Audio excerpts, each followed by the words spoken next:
Hi, welcome back to Basic Bass. I'm Brent-Anthony Johnson. In this particular lesson, we're going to talk about scales again, and another way to approach the information.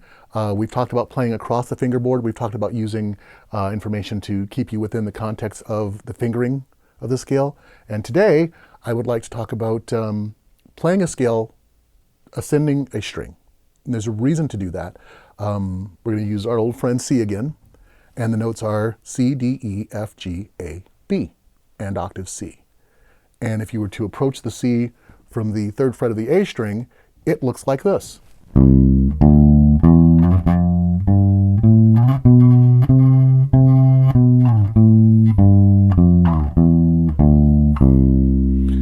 those notes continue to be C, D, E, right? Now, the E is on the 7th fret of the A string. I'm going to take this entire fingering and move it up a half step to F.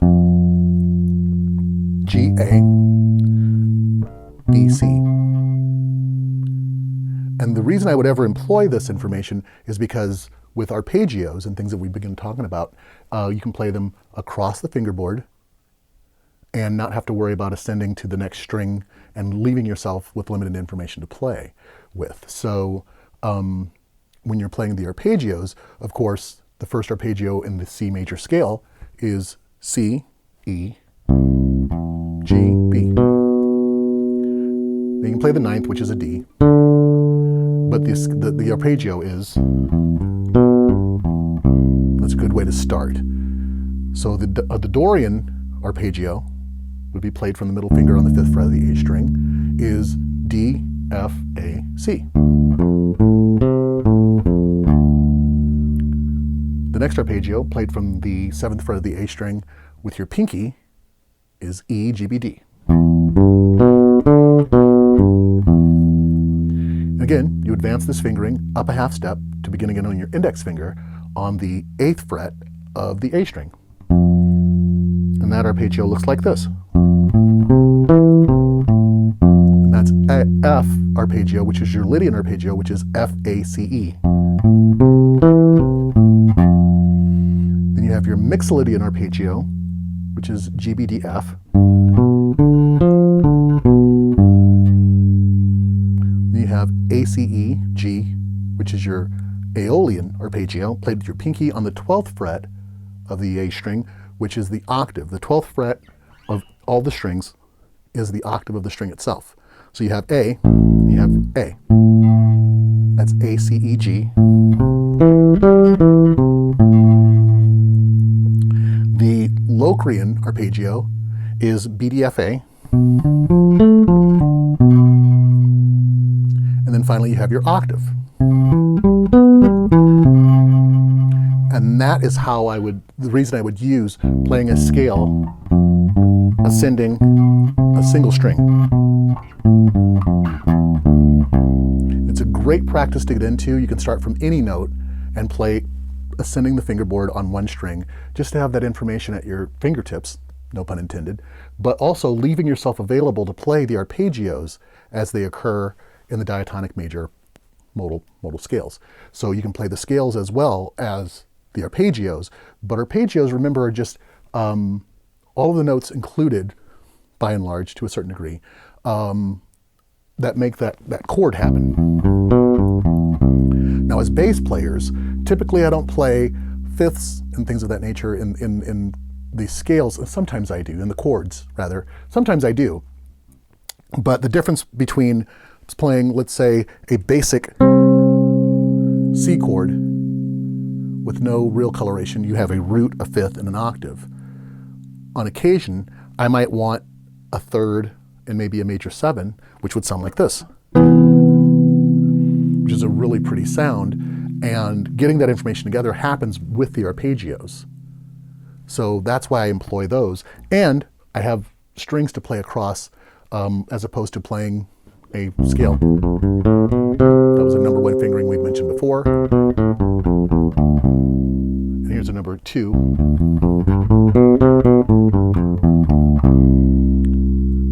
Using, again, the major scale that we've certainly covered. But when you're playing the arpeggios, it's the sound of a chord played one note at a time. And within that context, you can pick out the colors that you really, really like to listen to. in certain aspects of chordal playing, I want to hear certain information. For instance, in Lydian, I might want to hear that raised fourth. So here's your F Lydian.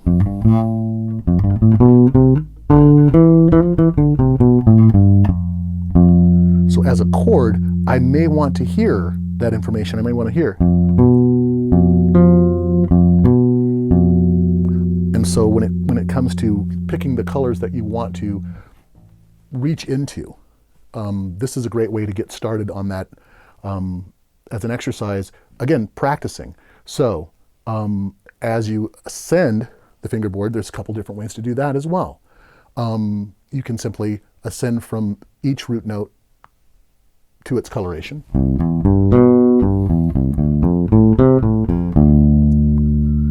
And perhaps at the top, when you get to this information, as opposed to playing from low to high, as bass players tend to do that quite a bit, why not play high to low, as it were? Nothing wrong with that. Why not play high to low? For instance,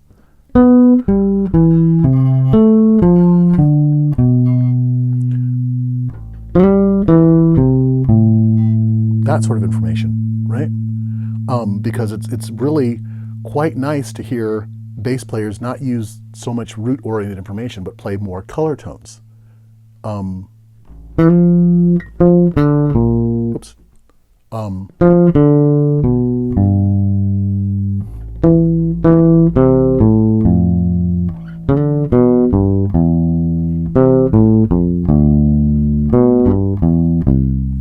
And that's just the arpeggios played backwards. By playing them backwards, it gives you a little bit more of a melodic sense of how that chord can really sound. And just repeat the names of the arpeggios, the names of the notes of the arpeggio backwards, as opposed to C, E, G, B, right? B, G, E, C, that sort of thing. And just kind of practice that. Again, telling yourself the names of those notes, because they're very, very important when you're playing in different keys than C. Make sure that you identify that information, because again, you're learning information, that you're learning the names, the technical names of these notes that you're playing, but also you're hearing how that affects the sounds that you're hearing, how that affects the sounds that you're hearing in a given chord. It's really, really important to have that information together so you can play melodically, so your fills make sense. So all these things sort of eliminate the magic. I don't really mean to do that. I think that music is magical, and I think that there's wonderful things that we hear that we can't explain, that we want to learn how to do and to perform and to have access to. And certainly along the journey of music, you'll discover these wonderful things that you've always wanted to play, and suddenly you're playing them. That only comes through knowledge. That only comes through spending time with the instrument, playing the information that's going to glean that thing that you're looking for, as opposed to simply playing the instrument and seeing what happens. We will tend to play a lot of the same information over and over and over again, unless we have something very, very definite to play, unless we're looking for very definite information. And this information I'm presenting is the gateway to being able to hear great, great tones against a root, a common root that we're trying to open up.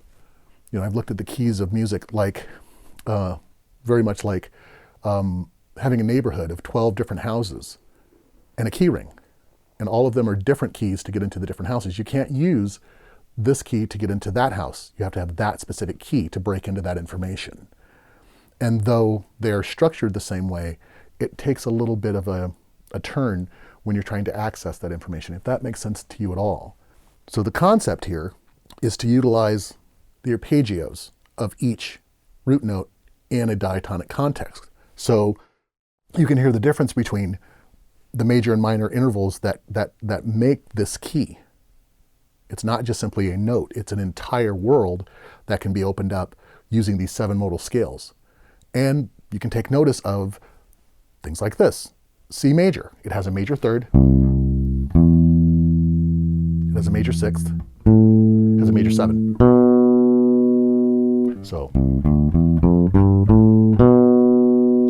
whereas Dorian has very minor oriented information, minor sounding information. You have this minor third. So,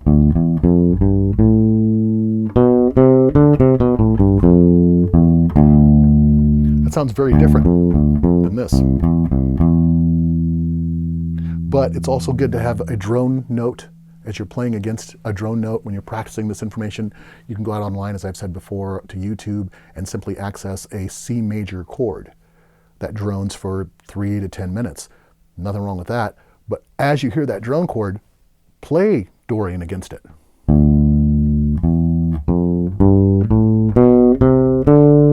Same thing with Phrygian. It's also very minor.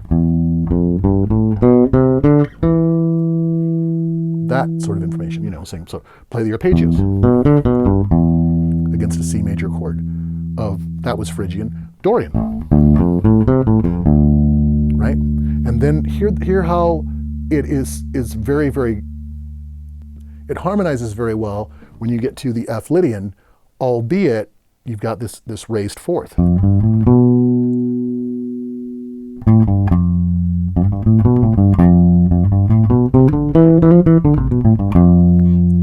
And against a C major chord, that can sound really, really interesting. All of this information can.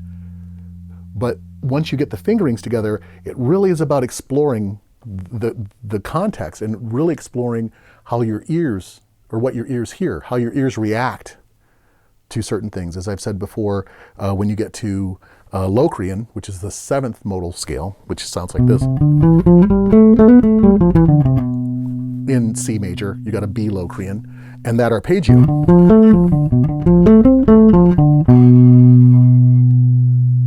It sounds really, really interesting because it does raise this, it gives you this sort of very suspenseful sound, because your root is a half step above the information you're playing in Locrian. And even that sound of that chord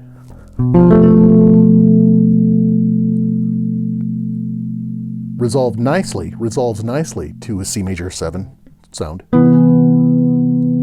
It's almost anticipated, but without knowledge of where that is and how that sounds and why, that you're using the 7th note of a scale, of a major scale in this context, but the note that you're starting from is a half step below the tonic, or the root note. It gives it this very interesting sound. It's a sound that you should explore. You could explore, as I've said, the great Anthony Jackson, bass player, inventor of the 6-string electric bass guitar, things of that nature. He uses this type of information a lot if you've listened to his music. There's a lot of other players who use this sound, but they know how to use it. It's not using it in an empty, open world. It's using it within the parameters of a world that exists. And so these lessons are about the world that exists. They're very basic information. Great exercises you can do with these things. You can get your plucking hand in shape using the same information. We've done that in other lessons, and just other ideas that you can employ just to have it together. And just because you're playing in a major chord in a major key doesn't mean you have to use this information. It just means that you can, and how. So the idea is not to fly, and just show everyone what you know all at once. The subtlety of why we play bass, driving the music from behind and no one even notices, this is really cool stuff. This is really fun. This has been the most fun I've ever had as a musician in my entire life, is using this information subtly and playing fills that make sense and adding something to the music melodically while we maintain our jobs as musicians, as bassists. So keep those things in mind and keep pushing forward to expand your ear, expand your mind. This is fun. See you next time.